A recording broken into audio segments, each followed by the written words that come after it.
ჟენევაში სირიის საკითხზე 12 საათიანი მოლაპარაკება დასრულდა. შეერთებული შტატების სახელმწიფო მდივანმა და რუსეთის საგარეო საქმეთა მინისტრმა ცეცხლის შეწყვეტის რეჟიმის განახლებაზე გამართული შეხვედრის შედეგი წინ გადადგმულ ნაბიჯად შეაფასეს.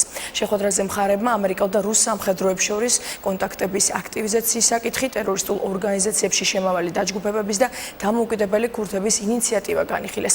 ნახეთ სიუჟეტი. ჟენევაში სირიის კრიზისის პოლიტიკური გზით დარეგულირების საკითხებზე შეერთებული შტატებისა და რუსეთის მონაწილეობით საერთაშორისო მოლაპარაკებები დასრულდა. 12 საათიანი შეხვედრის შედეგი მხარეთა შეფასებით ცეცხლის შეწყვეტის რეჟიმის განახლებაზე წინ გადადგმული ნაბიჯი და მიღწეული გარკვეული პროგრესია. ჩვენ კონკრეტულ მიმართულებებზე შევთანხმდით, რომლითაც მხარეებთან ვიმუშავებთ. რუსეთის, სირიასთან, შეერთებული შტატები ოპოზიციასთან, რეგიონალურ პარტნიორებთან კი ვიმუშავებთ როგორც ჩვენ, ისე ჩვენი ამერიკელი კოლეგები. ჩვენ დავასრულეთ ტექნიკურ საკითხებზე ბოლო დისკუსია, რომლის მიზანიც ცეცხლის შეწყვეტის შესახებ შეთანხმების რეალობად ქცევა. მცირე გადაუჭრელი საკითხები კვლავ დაგვრჩა.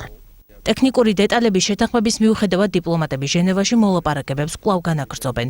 ახლა უკვე მათი მიზანი შეთანხმების საბოლოო შემუშავება იქნება. მომდევნო დღეების განმავლობაში ჩვენი ექსპერტები ჟენევაში შეიკრიბებიან და ბოლო ტექნიკურ დეტალებს დაასრულებენ. შეხვედრაზე მხარეებმა ტერორისტული დაჯგუფებების შესახებ ინფორმაციაც გაცვალეს. ასევე მოხდა იმ დაჯგუფებების გამიჯვნა, რომლებიც ცეცხლის შეწყვეტის რეჟიმის დაცვას მხარს უჭერენ. აუცილებელია იმ ოპოზიციის გამიჯვნა ალ-ნუსრას ფრონტისა და ისლამური სახელმწიფოსგან, რომელიც ცეცხლის შეწყვეტის რეჟიმს შეუერთდა. სწორედ დღეს მივიღეთ პირველად ჩვენი ამერიკელი კოლეგებისგან იმ ორგანიზაციების ჩამონათვალი, რომლებიც ამერიკული კოალიციის საშუალებით საბრძოლო მოქმედებების შეწყვეტის რეჟიმს შემოუერთდნენ.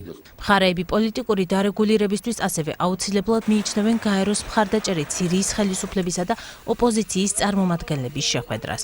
ჩვენ ყოველმხრივ მხარს უჭერთ დემისტურას ასეთ განწყობას და ვთვლით, რომ ეს საკითხი მომწიფდა და უახლოეს პერიოდში პირდაპირ მოლაპარაკებების რაუნდისთვის სირიის ხელისუფლება და სრული ოპოზიციური სპექტრი უნდა მოვიწვიოთ. შეხვედრაზე ასევე განიხილეს ქურთების საკითხიც. ლავროვიც და ქერიც სირიის მთლიანობისა და ერთიანობის საკითხს უჭერენ მხარს.